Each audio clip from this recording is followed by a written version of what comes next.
The only thing we know about the future is it'll be uncertain. We have to figure it out in increments. Vinod Khosla. Vinod Khosla. Vinod Khosla. From Sun Microsystems To billion-dollar bets. He is shaping the future of AI, clean energy, and biotech. How do you think about the future of programming? No more programmers or everyone's a programmer? In the past, users of computers have had to learn computers. I think in the future, computers will learn humans. There are no resource limitations. Technology is a force that converts whatever was scarce into abundance. This business of bipedal robots will be larger than the auto industry within 20 years. And the auto industry doesn't know it. What's going to be the impact on them? Well, let me put it this way. Now that's a moonshot, ladies and gentlemen.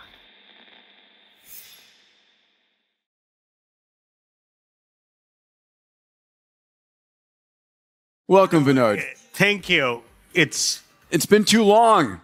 It's been long, Yeah. but it's great to see people who believe in abundance. Yes. To see so many people who believe in it. So congratulations for that. My favorite saying is skeptics never did them possible. Yes. So that's a good place to start. It is. And, you know, I've had the pleasure of knowing you for, I don't know, a couple of decades now, and to be in some deals together through Bold Capital. But always love your vision. But I think it's important for you to realize that Vinod, beyond being a great investor, is an entrepreneur and a company builder. You've built some extraordinary companies. Thank you. I want to read a... I have to say, in 40 years, I haven't once called myself an investor. Yes. Because I don't like investors very much.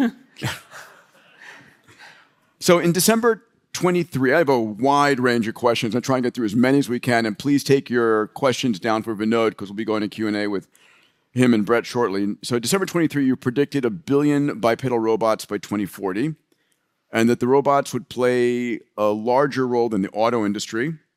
And 6 months ago, you suggested robots could be at 10K and be as essential as a smartphone.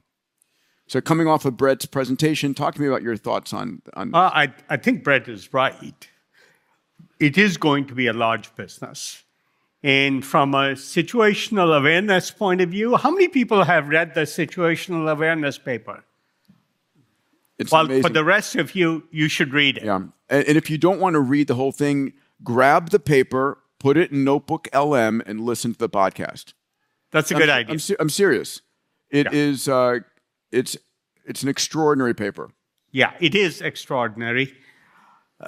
I think what I would say is this business of bipedal robots or some equivalent like that in various form factors and configurations will be larger than the auto industry within 20 years. And the auto industry doesn't know it.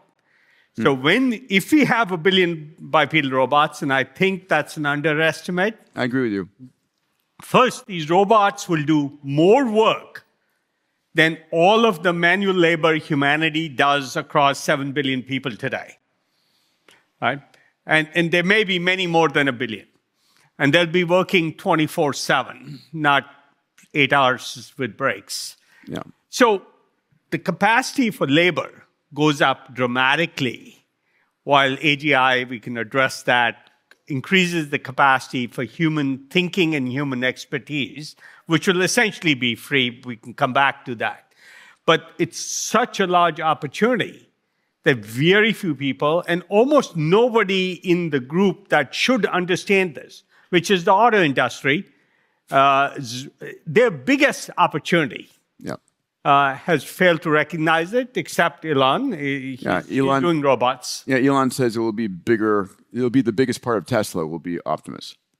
I believe that. Yeah. You go on in your predictions, and you mention expertise will be free with AI-based tutors and doctors 24/7. And so for the Abundance members here that are running healthcare and education companies, what's going to be the impact on them? Well, let me put it this way. It was 2012, I wrote a blog, or 2 blogs. The first one was called Do We Need Doctors? Just to be a little conversational. And now it's clear They will play a minor role in healthcare. They will play a role in certain levels of human connection. That'll be important. And my second blog was, do we need teachers? And frankly, I just saw a piece out of Beijing today about why the Chinese government is going to adapt AI tutors for kids. So this was 2012. Yeah. Almost certainly, no matter what expertise you're talking about, AI doctors, AI teachers, AI oncologists, AI structural engineers, AI accountants. And by the way, we're investing in all these. Any place the U.S. Bureau of Labor Statistics says there's more than 100,000 workers in a category, we should be investing in all these categories. So what will its impact be? At the level, you have to talk about timeframes. The next 5 years, all of you should be thinking every single professional can get 5 AI interns. So if you're an MD, you can supervise 5 AI interns just like they graduated out of Stanford Medical School. If you're an accountant, you already hired junior accountants fresh out of school. Imagine 5 AI intern accountants.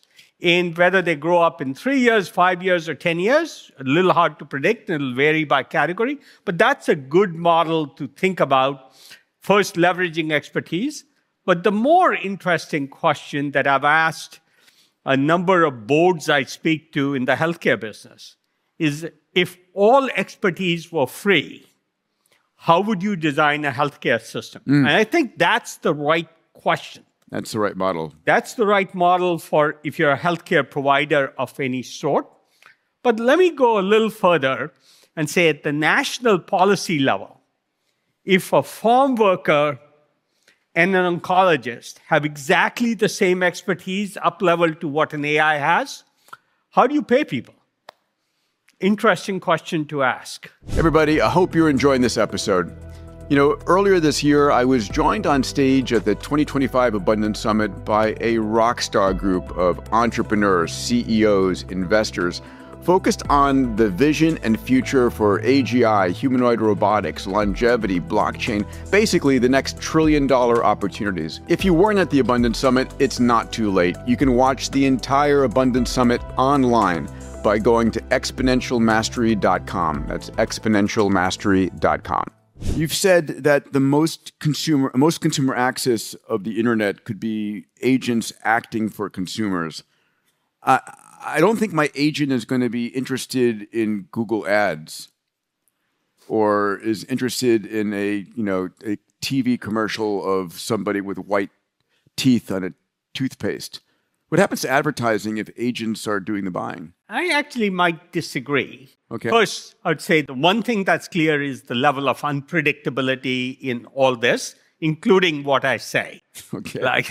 The only thing we know about the future is we'll probably be wrong. Well, the only thing we know about the future is it'll be uncertain. We have to figure it out in increments. Yes. But what is advertising? It's information. To emotionally induce us into buying $300 pair of jeans when $30 Levi's will do just fine, that's a filter the AI can apply. So the nature of advertising, I suspect, will change to more informational, which is the original purpose of advertising. It has switched to one of my big beefs with capitalism is mostly capitalism is about making you buy things you had no intention of buying. That's what advertising has become. But that's not what it was. And so making people buy things they don't want to buy or had no intention of buying makes them unhappy. That doesn't add to societal good. Right. But information is valuable. Sure. And frankly, I think people will pivot into other models. I mean, ChatGPT has been phenomenally successful, and nobody thought consumers would pay $20 a month. Look, if that was true, That's more revenue per user than Google or Facebook get. In fact, they should have tried this model earlier if they added enough value, which, in the past, pre-AI, they had added a lot of value. So where will this stop? The $200 a month level of ChatGPT is incredibly valuable. How many people have tried it? A good number of hands. How many people have tried deep research?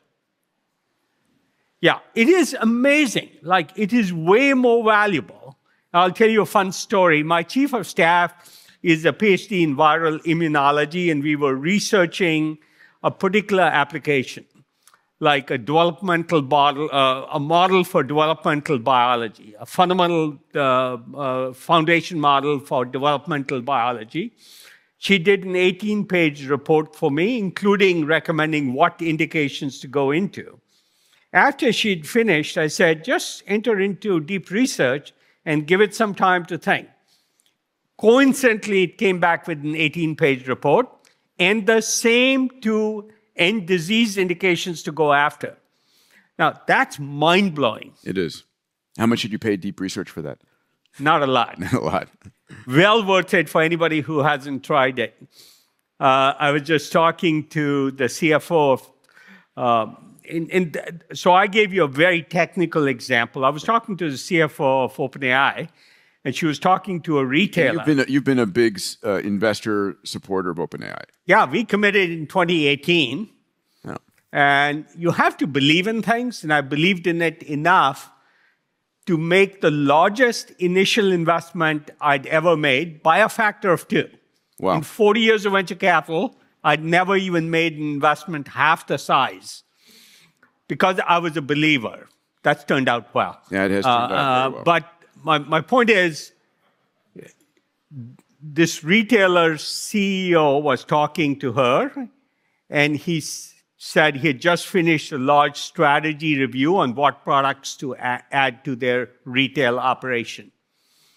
While on the call, summoned deep research.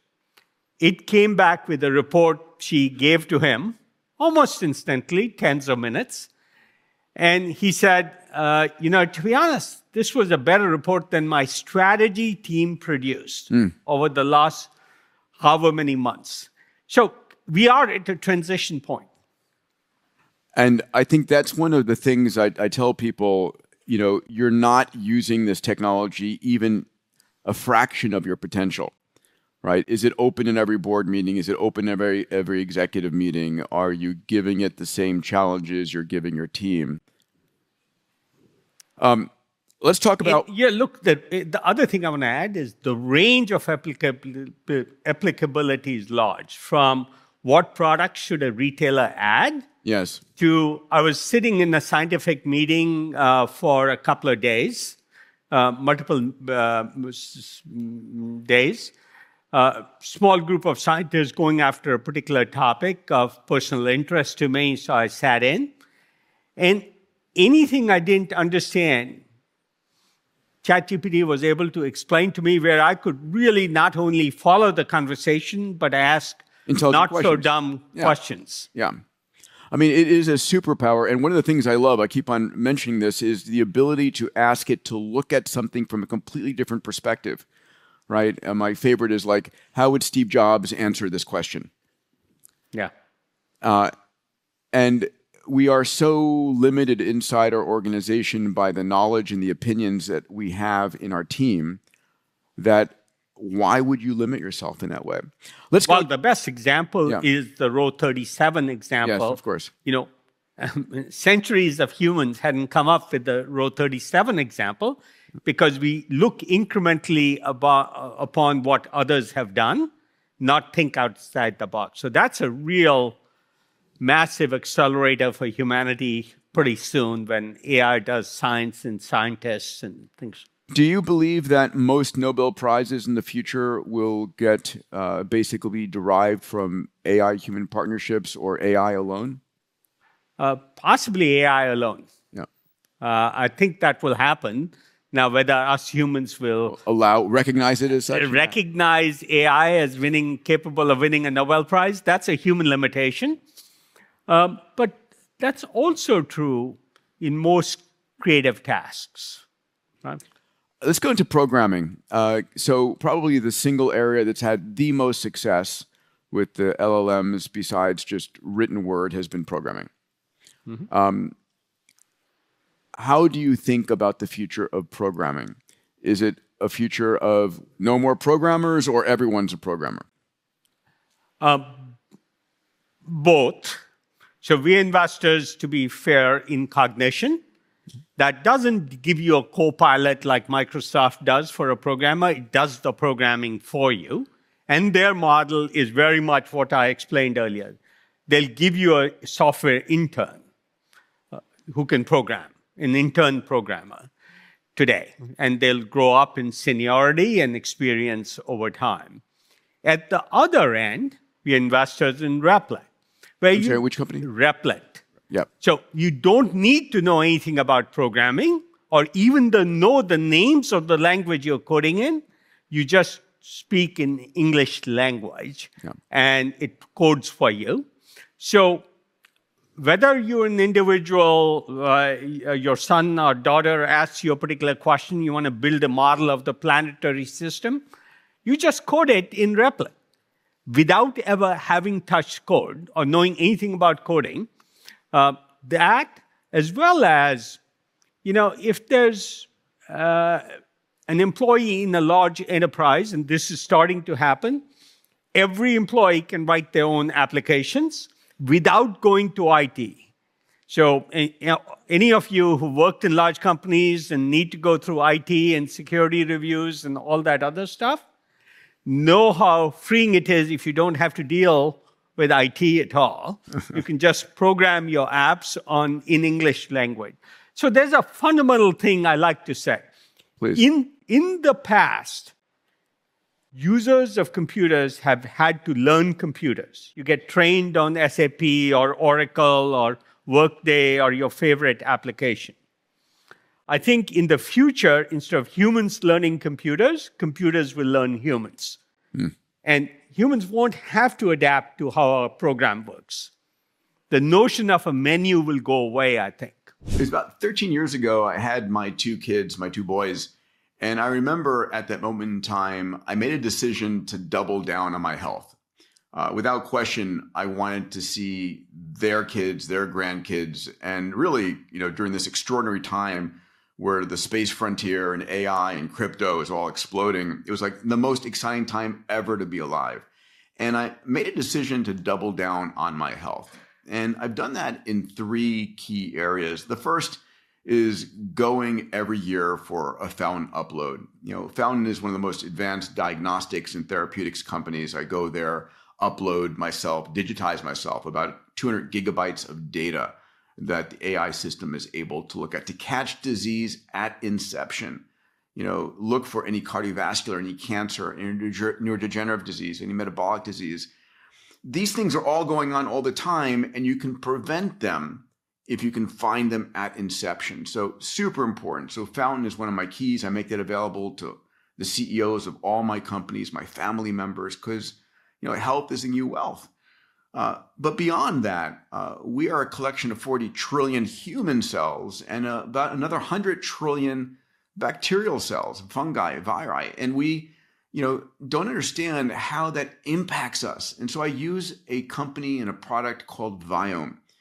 And Viome has a technology called metatranscriptomics. It was actually developed in New Mexico, the same place where the nuclear bomb was developed, as a biodefense weapon. And their technology is able to help you understand what's going on in your body, to understand which bacteria are producing which proteins. And as a consequence of that, what foods are your superfoods that are best for you to eat?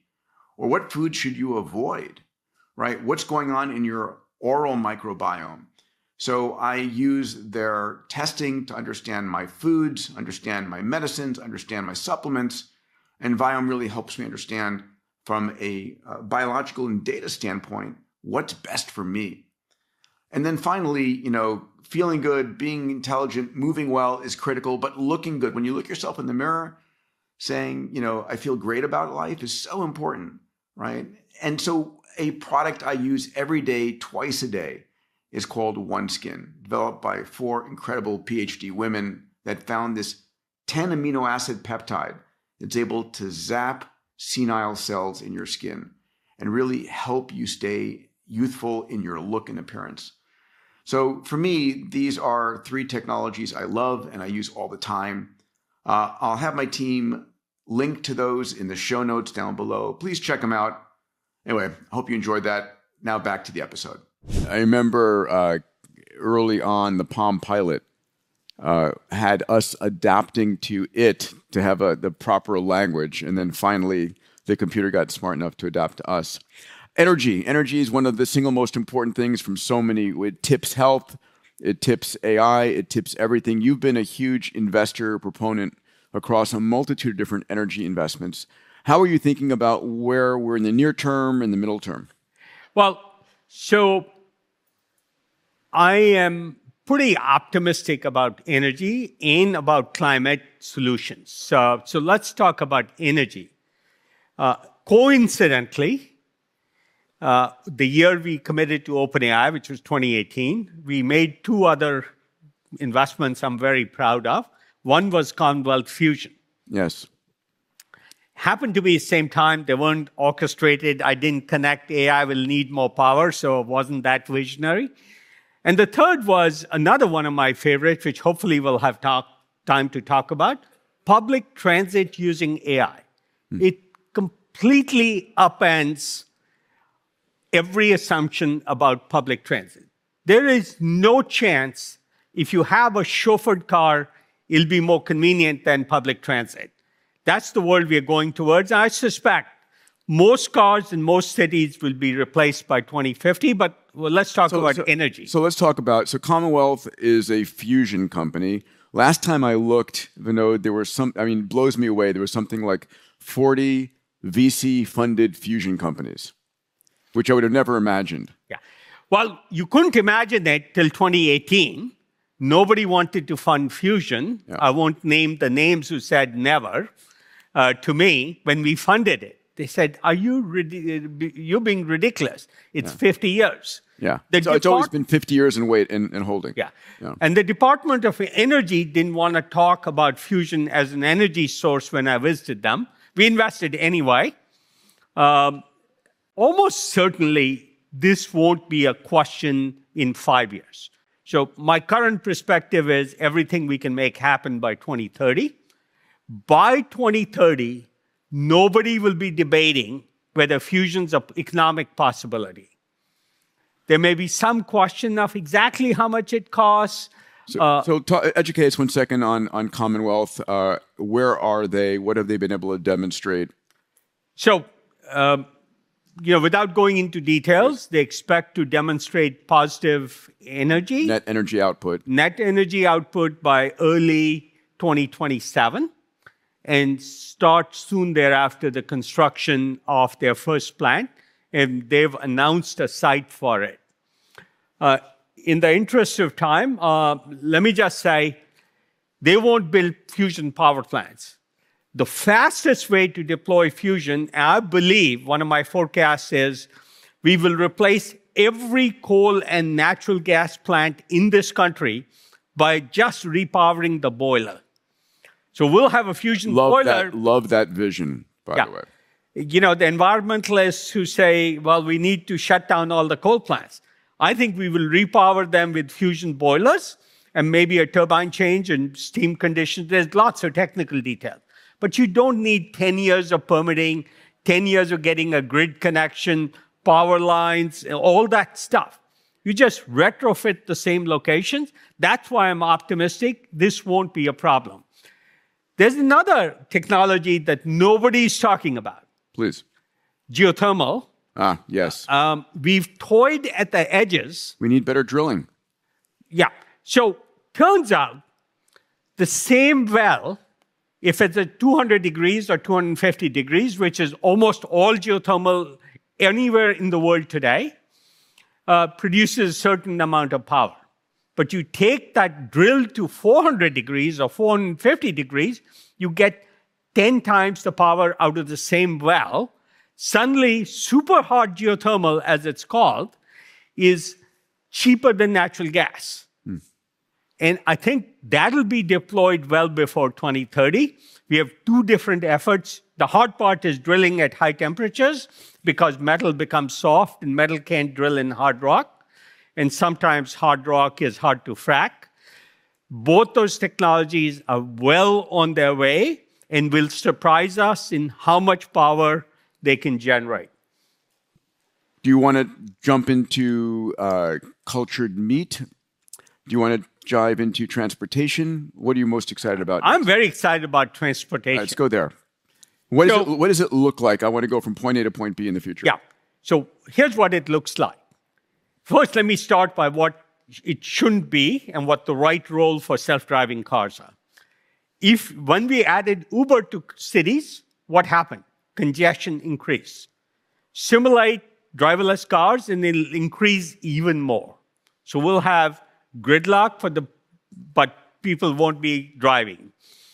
Which is, driverless cars are cool. I recommend everybody fly to a site that has driverless cars and try them. They're amazing. But they increase congestion. So what should you do? Driverless public transit that is personal vehicles. So you get off your restaurant job at 1 a.m., a car shows up for you. You don't need to know when on the schedule.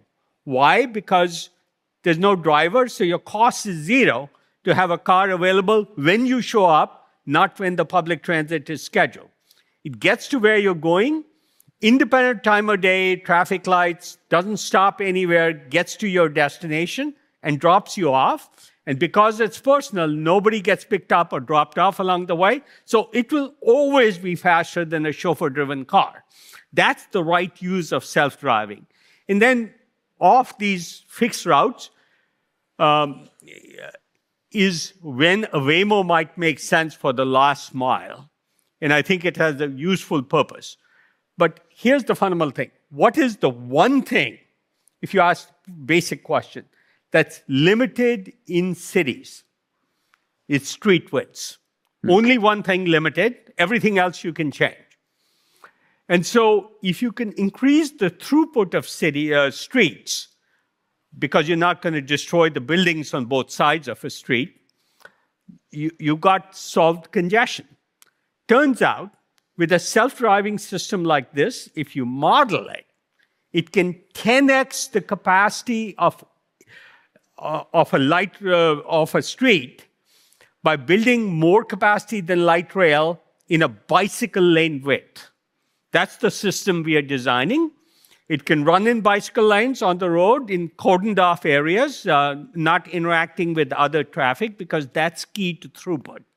But 10x the capacity of street, you've suddenly created 10 streets wherever you had one, and regular cars can just still flow without disrupting the thing. This is a far better solution than congestion charges. And New York has 14th Street. You can't have private cars on. Or constraints isn't the right way to go. Getting 10x more capacity is the right way to go. And then you can solve the housing problem too, because you can live further away and have the same 30-minute commute. I love that. I want to close on a question before we go to the Q&A. So please, again, get your questions ready. I have been so adamant since I wrote Abundance with Stephen Kotler about there is no resource constraints. There are no resource limitations. Technology is a force that converts whatever was scarce into abundance.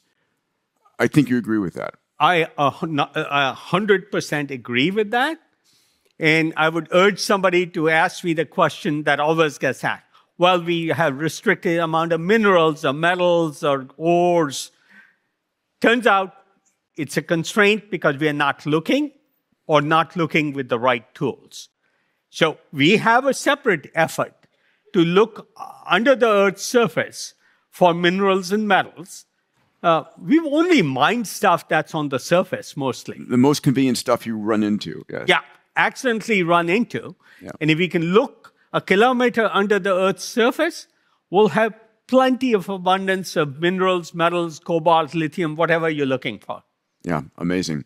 All right, guys, let's give it up for Vinod Khosla. If you enjoyed this episode, I'm going to be releasing all of the talks, all the keynotes from the Abundance Summit exclusively on exponentialmastery.com. You can get on-demand access there.